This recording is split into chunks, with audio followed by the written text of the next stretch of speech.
Mr. O'Connor. What is your real name? Malcolm X. Is that your legal name? As far as I'm concerned, it's my legal name. Have you been to court to establish that you are? I didn't have to go to court to be called Murphy or Jones or Smith. Excuse me for answering you this way. That's if all right. a Chinese person were to say his name was Patrick Murphy, you would look at him like he's insane, because Murphy is an Irish name, a European name, or the name that has a Caucasian or a white background.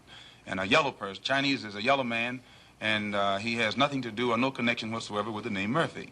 And if it doesn't look proper for a person who is yellow or Chinese to be walking around named Murphy or Jones or Johnson or Bunch or Powell, I think it would be just as improper for a black person or the so-called Negro in this country, as we're taught by the Honorable Elijah Muhammad to walk around with these names. And therefore he teaches us that during slavery, the same slave master who owned us put his last name on us to denote that we were his property.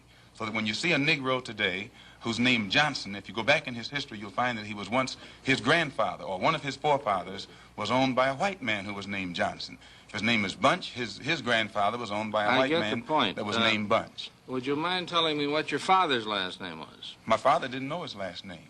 My father got his last name from his grandfather, and his grandfather got it from his grandfather, who got it from the slave master.